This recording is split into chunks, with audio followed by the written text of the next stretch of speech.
ఎంతమంది ఈరోజు తమ్ముడు చెల్లెమ్మ మీ జీవితాలలో మీరు ప్రేమ అని చెప్పి జీవిస్తున్నప్పుడు ఎన్నోసార్లు మీరు దొరికిపోవడం, ఎన్నోసార్లు మీరు అనుకున్నట్టు ఆ జీవితం లేకపోవడం, ఎన్నోసార్లు అనుకున్నట్టు వాడు వీడు లేకుండా ఉండే పరిస్థితులు ఉన్నప్పుడు దేవుడు మీతో మాట్లాడుతున్నారు, ఇది నువ్వు చేసేది తప్పు అని. పెళ్లి చేసుకునేటప్పుడు కూడా మీరు ఆలోచించాలి. మనం వివాహము చేసుకునేటప్పుడు కొన్ని సందర్భాలు మనకన్నీ నచ్చేస్తాయి, కానీ దేవుడు చెప్తుంటారు మీరు చేసే తప్పు ఇది కాదు, ఇది సరైన వాడు కాదు, సరైన ఆమె కాదు అని కొన్ని పరిస్థితులు తీసుకొని వస్తుంటారు. కానీ అయినా మనం అర్థం చేసుకోం, అయినా మొండిగా వెళ్ళిపోతుంటాం. పాపం జీవితాన్ని జీవిస్తున్నప్పుడు అనుకున్న పనులు జరగవు, మనకు అనారోగ్యం అనేది వస్తుంది. అలాంటి పరిస్థితులు కూడా నేను అనుకున్నదే నెరవేరాలి, నేను అనుకున్నదే జరగాలి అనే ఆలోచనలో జీవిస్తుంటాం. భార్య ఏడుస్తుండొచ్చు, భార్య కన్నీరు కారుస్తుంటుంది, భార్య నిరాశలో ఉంటుంది, అయినా అది ఏడవనియండి, నేను చెప్పిందే జరగాలి. ఈ విధంగా మనం జీవిస్తే ఎలా ఆశీర్వాదాలు మన జీవితాల్లో వస్తాయి అనేది మనము ఆలోచించాలి. పేరుకి మాత్రం మాకు ఫోన్స్ చేసి ప్రేయర్ చేయించుకుంటారు, మేమందరికీ ప్రేయర్ చేస్తాం. మళ్ళీ బ్రదర్ మీరు ప్రేయర్ చేశారు ఏమీ కాలేదని, మేమెంతో నమ్మకంగా విశ్వాసంగా మేము ప్రేయర్ చేస్తున్నాం, కానీ మీరు అంతే నమ్మకంగా విశ్వాసంగా మీరు జీవితాన్ని మీరు జీవిస్తున్నారా ఆలోచించండి. మీరు అలా జీవించకుండా మాతో ప్రార్థనలు ఎంతమందితో చేయించుకున్నా ఏమీ కాదు అనేది మీరు గుర్తుపెట్టుకోవాలి. మా ప్రార్థనలు ఇంకా చెడు కాకుండా ఆపుతాయేమో, కానీ ఆ ప్రార్థనలు తగ్గట్టు మీరు జీవిస్తేనే ఆశీర్వాదాలు మీరు పొందుకుంటారు అనేది మీరు గుర్తుపెట్టుకోవాలి. కాబట్టి ఈరోజు ఈ టీవీ ప్రోగ్రాం చూస్తున్నవారు మీరు కూడా తమ్ముడు చెల్లెమ ఒక రాంగ్ నోషన్లో మీరు జీవిస్తున్నారా? నా తండ్రి రాజు అనే ఒక రాంగ్ నోషన్లో అబీమెలెకు జీవించినట్టు నాకేమి తక్కువ, నాకు అన్నీ ఉన్నాయి, నా తండ్రి ఇది, నా తండ్రి అది, నా తల్లి ఇది, లేకపోతే నా తోబుట్టు ఇది కాబట్టి నేను ఏది చేసినా చెలాయించిపోతుందిలే అనే పాపపు ఆలోచనలో తప్పు ఆలోచనలో మీరు జీవిస్తున్నారు. అబీమెలెకు వలె అబీమెలెకు తన జీవితంలో ఉన్న గమ్యాన్ని చేరడానికి, తన జీవితంలో ఉన్న కోరికలు నెరవేర్చుకోవడానికి సొంత తల్లి వారి వైపుని సొంత తండ్రి వారి వైపుని శత్రువులుగా వారు చేసేశారు. నీ కోరికలు, నీ ఆశలు, నీవు ప్రేమించిన వారిని పెళ్లి చేసుకోవడానికి నువ్వు కూడా ఇలాంటి పాపపు పనులు చేస్తున్నావా? సొంత కుటుంబ సభ్యుల్ని శత్రువులుగా నువ్వు మార్చుతున్నావా? వారి చెవులు నింపే పరిస్థితుల్లోనూ జీవిస్తున్నావా? లేకపోతే కుటుంబంలో ఒక గ్రూప్ని నువ్వు ఫామ్ చేసావా? అమ్మా డాడీ ఇలాంటి వాడు, డాడీ అమ్మ ఇలాంటిది అని చెప్పి ఒక ఇమోషనల్ బ్లాక్మెయిల్లో నువ్వు జీవిస్తున్నావా? ఆలోచించండి. నిన్ను బట్టి కుటుంబంలో అనైక్యత వస్తుందేమో. తల్లిదండ్రులు బిడ్డలను ప్రేమించలేని అన్నని, ఆ తల్లి ప్రేమించలేని తల్లిని, అన్నయ్యని, అక్కయ్యని, చెల్లెమ్మని, తమ్ముని ప్రేమించలేని పరిస్థితి నీ బట్టి వస్తుందేమో.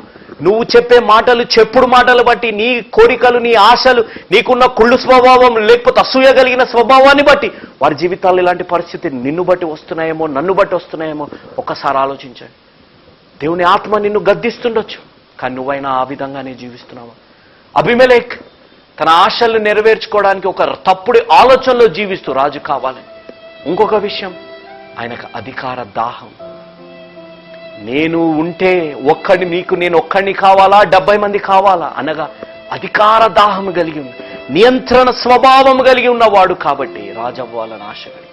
ఈరోజు అనయ్య చెల్లెమ, అనయ్య తమ్ముడు, నువ్వు కూడా నియంత్రణ స్వభావం కలిగి ఉన్నావా? నీ భార్యను ఏ విధంగా నువ్వు ప్రేమిస్తున్నావు? నీ భార్య తప్పు చేస్తుంది, నీ భార్య నీకు నచ్చనట్టు జీవిస్తుంది, కానీ నువ్వు ఏ విధంగా దేవుని ప్రేమతోని వారిని గద్దిస్తున్నావా?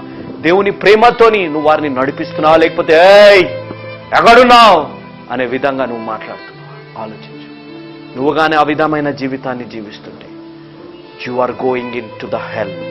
నువ్వు నరక మార్గంలో నువ్వు వెళ్తున్నావు అనేది నువ్వు గుర్తుపెట్టుకోవాలి. ఈయన కూడా నియంత్రణ స్వభావం కలిగి ఉన్నాడు. ఆయన చెప్పింది వస్తున్న పరిస్థితుల్లో వచ్చినప్పుడు సొంతవాడు గౌతమ్ అనే వ్యక్తి అతనికి ఒక ఉపమానము చెప్పారు.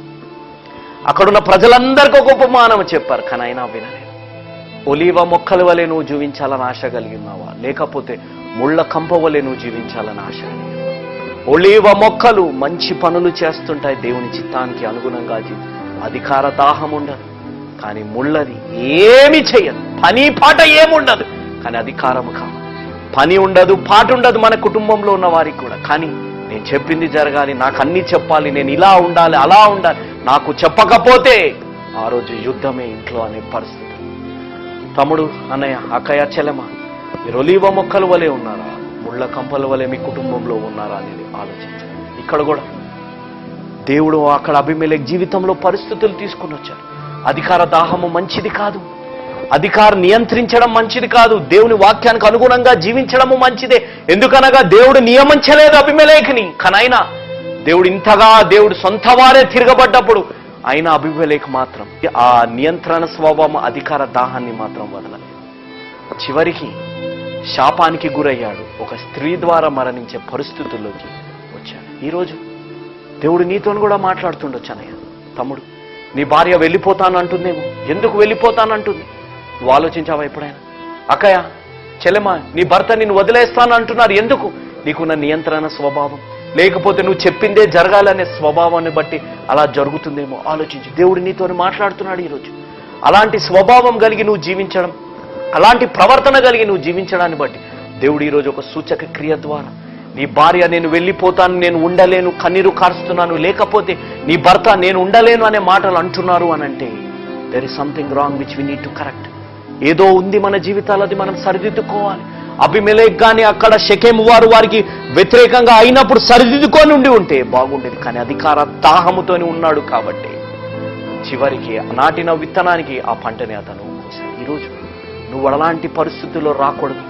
అలాంటి స్వభావం కలిగి ఉంటే అది మార్చుకోవాలని ఆశ కలిగి ఉండి ఇదే అనుకూల సమయం, ఇదే రక్షణ దినం. ఉన్న పాటున ఉన్న చోటు మన పాపాలని మనం ఒప్పుకోగలిగితే, దేవుణ్ణి మన సొంత రక్షకునిగా మనం అంగీకరించగలిగితే, today God wants to bring this peace in your life. ఈరోజు దేవుడు నీ జీవితంలో శాంతిని, సమాధానాన్ని, అతి ముఖ్యంగా అబీమెలెకు లాంటి స్వభావం కలిగిన దానిని బట్టి కుటుంబంలో అనేక్యత రావడం బట్టి, చెప్పుడు మాటలు వినడాన్ని బట్టి కుటుంబంలో భేదాభిప్రాయాలు, మనస్పర్ధాలు, భార్యాభర్తలు విడిపోయే పరిస్థితులు వచ్చాయి.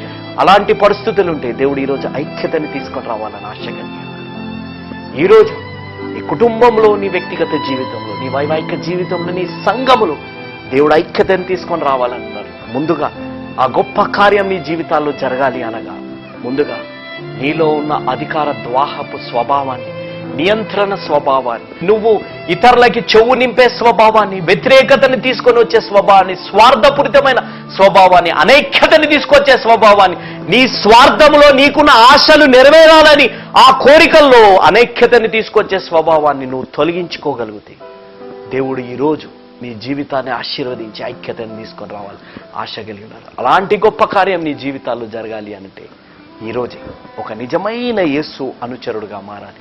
ఎందుకనగా యేసు మార్చేది జీవితాలు, మతాలు కాదు అనేది ఎవ్వరూ మరవకూడదు.